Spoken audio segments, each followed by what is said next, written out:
Good afternoon, Mark. You can see the very tail end of the procession off in the distance. For the last hour and a half, the passersby and the spectators who were here showing their respect for Deputy McCartney watched car after car roll by. And as we all know, jurisdictions from all over the state, we saw Oregon, Canada, just cars and police officers and firefighters coming from all over the place. We spoke to one man today. He is retired LAPD. Such an interesting story. He was part of the group of LAPD officers who came up here to show their respects for the Lakewood Four. He is now retired. He lost his own brother, who was also a cop, in the line of duty, shot and killed in the line of duty. He himself had been shot in the line of duty during a robbery call. I mean, just the background on this guy was amazing, and he said that it's so important to remember the dangers that they face every day, what they choose to take on as part of their job. And when he saw the people out here showing their respect, he said it fills his heart. It was important for him to be out here once again, and he is now retired here in this Pierce County area. So many people who came out here today telling us that they have ties to law enforcement, that they wanted to show their respect. And I will tell you one last parting picture, if you will. Out of all the sights and sounds that we saw today as the procession rolled by, I can't tell you how touching it was to see the faces of the spouses of the police officers who were often riding in the front seat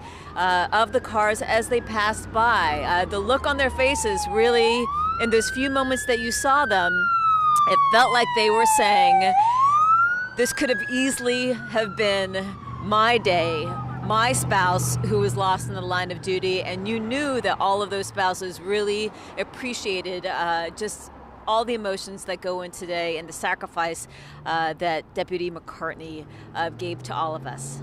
Reporting live along Highway 7 in Pierce County, Alyssa Hahn, back to you. Alyssa, a lot to think about as we think about all the officers and the families across the region and what they must be thinking about today, for sure. Well, JBLM opened its gates really early this morning at 4 o'clock for the officers from across the region that began lining up for the procession. King 5's Alex Rozier has been at Joint Base Lewis McChord since then. He joins us live with more on what's been happening. Alex.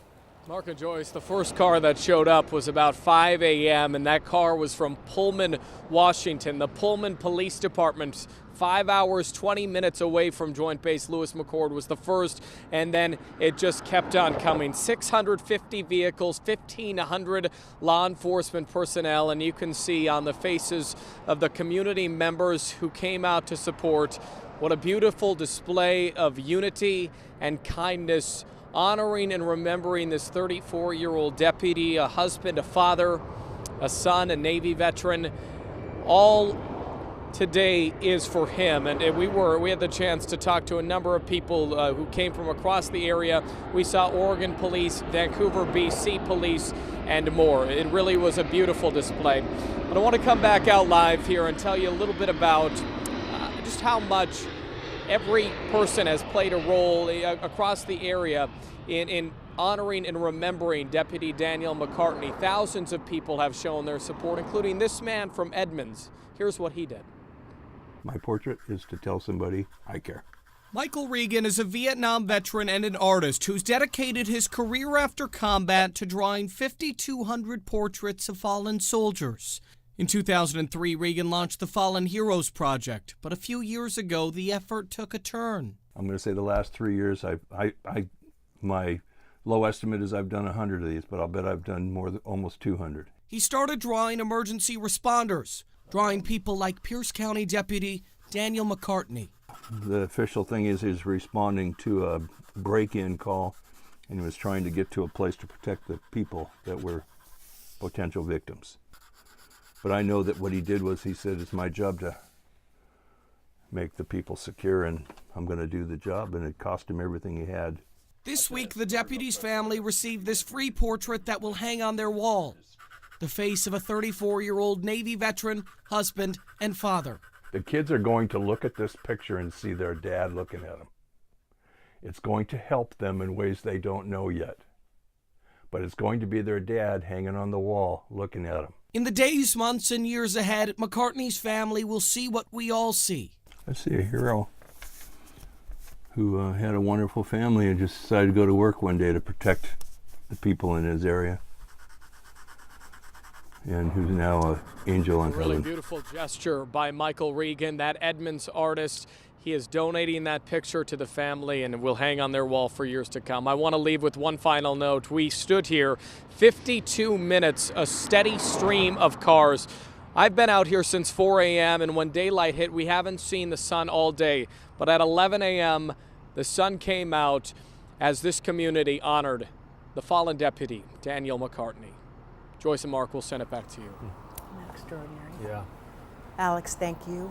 Well, this morning we spoke to fellow law enforcement officers from our state ahead of today's funeral. Mike Cook is an undersheriff with the Clark County Sheriff's Office, also a member of Behind the Badge, and we asked him about what happens after today, after the attention fades. And he says the Behind the Badge Foundation will always support Deputy McCartney's family. Well, the Behind the Badge Foundation will always be there for them. So holidays, other significant events, the Behind the Badge Foundation will check in with the family.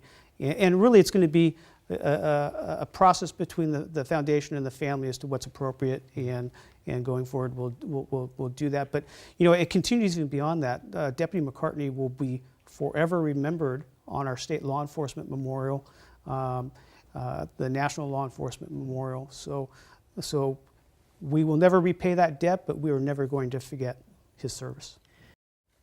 In the days after Deputy McCartney's death, the Pierce County Sheriff's Office has seen an outpouring of support. They've shared some of the kind gestures on Twitter. Take a look. The New York Yankees baseball team sent a wreath and a card. Their message reads, "With our deepest sympathies, our thoughts and prayers are with the entire McCartney family and the Pierce County Sheriff's Office, all the way from New York." Graham Elementary School shared this message, "Graham Grizzlies support you." Students signed a poster and delivered it to officers. A Pierce County bakery whipped up these cookies for the Mountain Detachment in Eatonville. That's where Deputy McCartney was assigned.